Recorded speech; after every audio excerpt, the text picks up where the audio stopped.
जानकारी मिली है उसके मुताबिक रक्षा मंत्री राजनाथ सिंह अपना जो वक्तव्य है वह कल देंगे। पहले यह प्रस्तावित कार्यक्रम था कि वो आज देने वाले हैं, लेकिन अभी जानकारी मिली है कि कल संसद में अपनी पूरी की पूरी बात रखेंगे।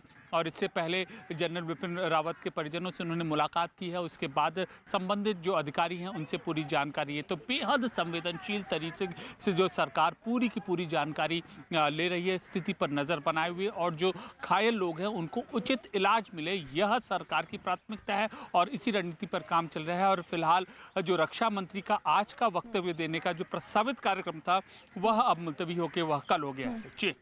जी, अब एक बड़ी खबर अभी अमित ने दी है, मैं उसको दोहराना चाहूंगी। सूत्रों के हवाले से हमें खबर इस वक्त ये मिल रही है कि राजनाथ सिंह रक्षा मंत्री कल इस मामले पर बयान दे सकते हैं, जैसा इंफॉर्मेशन अभी अमित हमारे सहयोगी ने दी है। अमित, इस बदलाव की वजह कुछ बता पाएंगे क्या?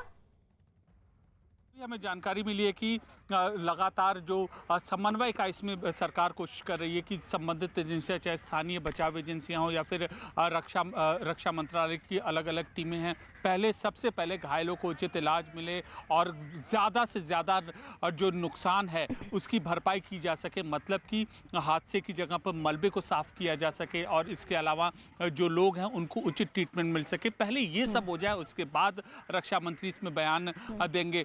जो लोग हैं, पीड़ित परिवार हैं, उनको सरकार सूचना दे चुकी है। इसके अलावा बिपिन रावत के परिजनों से भी रक्षा मंत्री मिल चुके हैं और इसके अलावा संबंधित स्तर पर सरकार अपनी संवेदना भी व्यक्त कर चुकी है। और इसके अलावा जो कम्युनिकेशन संवाद की जो प्रक्रिया है परिजनों से सरकार की ओर से लगातार जारी है।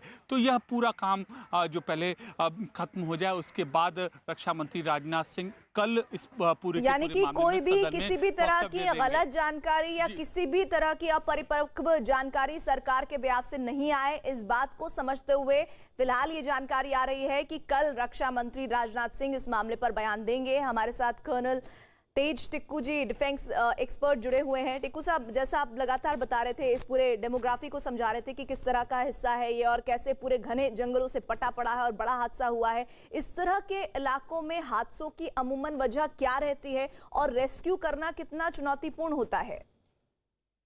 देखिए, हेलीकॉप्टर जो है उसकी कई वल्नरेबिलिटीज हैं, मतलब उनको कुछ चीज़ों से बहुत खतरा होता है और उसमें बैड वेदर जो है एक बहुत बड़ा खतरा है।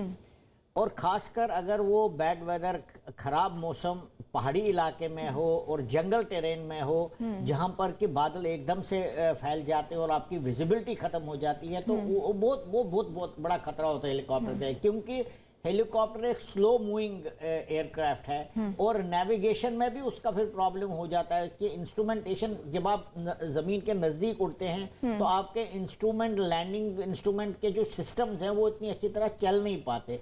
तो आमतौर पर हेलीकॉप्टर जो है वो विजिबल फ्लाइंग करता है, जो उसको दिखाई देता तो वैसे ही चलता है। लेकिन अगर क्लाउड ज्यादा आ जाए तो थोड़ी देर तो वो कर सकता है, लेकिन प्रॉब्लम उसकी ओरिएंटेशन में हो जाती है। और ये हमेशा देखा गया है जब जहां पर भी क्रैश हुआ है, टेक्निकल चीज को, टेक्निकल खराबी के अलावा जब भी कोई हेलीकॉप्टर क्रैश हुआ वो बैड वेदर की वजह से हुआ है, क्योंकि वो ओरिएंटेशन उनकी खत्म हो जाती है और फिर हेलीकॉप्टर को पता नहीं चलता कि वो किस डायरेक्शन में जा रहा है। और अगर माउंटेनस इलाका हो तो आपको पता है कि माउंटेनस इलाके में वो कितना हाइट गेन कर सकता है और कैसे वैलीज को ढूंढ सकता है अपनी फ्लाइंग के लिए, वो भी एक बहुत बड़ी वजह होती है। अच्छा, एक और बात तेज साहब, जैसे आप बता रहे हैं कि किस तरह ये विमान जो है वो इस पूरे वेदर में टेक्निकली जो कमियां हैं उससे कम, क्लाउड जो है, जो वेदर जो चेंजेस होते हैं उससे ज्यादा इन हादसों का शिकार होता है। लेकिन अगर मैं M17 विमान की बात करूं तो क्या इसमें पॉसिबिलिटी हो सकती है तकनीकी खामियों के परिप्रेक्ष्य में, या फिर अगर मैं बात करूं बैड वेदर जिसका जिक्र आप बार बार इन इलाकों में खास तौर पर कर रहे हैं? देखिए, टेक्निकल खामी ऐसे एयरक्राफ्ट में होने की संभावना बहुत कम है, क्योंकि जब CDS ऑन बोर्ड हैं और आपके पास सबसे आधुनिक आपका पैसेंजर एयरक्राफ्ट है Mi-17 और जो कि बहुत माना हुआ एयरक्राफ्ट है, काफ़ी दुनिया में कई आर्मीज के पास वो चलता है, तो टेक्निकल, और खासकर जब वो सुलूर से उसने टेक ऑफ किया, सुलूर तो हार्डली कोई डिस्टेंस है कुनूर से, ऑब्वियसली उसकी मेंटेनेंस की होगी, उसका इंस्पेक्शन हुआ होगा, उसको फिट डिक्लेयर किया होगा, और फिर वहां से उड़ने के बाद मेरे ख्याल से 45 और 20 मिनट्स के बाद उसका क्रैश हुआ। तो टेक्निकल डिफेक्ट आना और टेक्निकली एयरक्राफ्ट खराब होना मुझे लगता है ये संभव नहीं है। जहाँ तक वेदर का भी ताल्लुक है, मैं जब तक ये अब रिपोर्ट नहीं आती है, वेदर का भी इतना ज़्यादा उसमें नहीं होना चाहिए, क्योंकि डिस्टेंस बहुत कम था और जहाँ वो चल रहा था, जहाँ हेलीकॉप्टर उड़ान भर रहा था, वो हाई माउंटेन नहीं है, जंगल टेरेन है, माउंटेनस है, लेकिन वो फुटहिल्स है नीलगिरीज के, और नीलगिरीज वैसे भी इतना ऊंचा माउंटेन रेंज नहीं है। तो मुझे तो लग रहा है कि इसमें काफ़ी डिटेल में इन्वेस्टिगेशन होनी चाहिए, और किस वजह से ये एक्सीडेंट हुआ है। मुझे तो न लगता है ये वेदर की वजह से हुआ। मेरा व्यक्तिगत राय ये है, या तो टेक्निकली कुछ ऐसा जबरदस्त हादसा हुआ है जिसके बारे में पता ही नहीं चला, लेकिन वेदर की वजह से ये एयरक्राफ्ट क्रैश हो जाए, मुझे नहीं लगता इसकी कोई। जी बिल्कुल, और लगातार हम इस बात पर जानकारियां जुटाने की भी कोशिश कर रहे हैं। अमित हमारे साथ बने हुए हैं। अमित, कोई और इनपुट इस वक्त?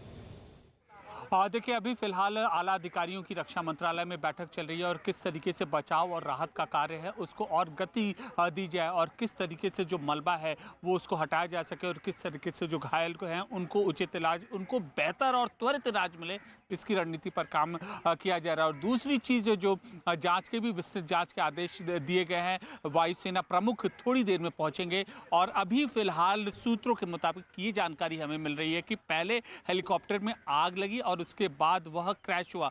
हालांकि विस्तृत जांच के बाद ये मालूम चल पाएगा कि आखिरकार किस वजह से आग लगी, लेकिन पहले आग लगी, उसके बाद क्रैश हुआ, और एक पूरी जो बचाव और राहत कार्य की जो पूरी प्रक्रिया है केंद्रीय एजेंसी और प्रदेश एजेंसियों के समन्वय से वह ऑन ग्राउंड पूरी तरीके से चल रही है, और लगातार खुद रक्षा मंत्री हालात का जायजा ले रहे हैं और बराबर नियमित अंतराल पर वह अधिकारियों से फीडबैक भी ले रहे हैं।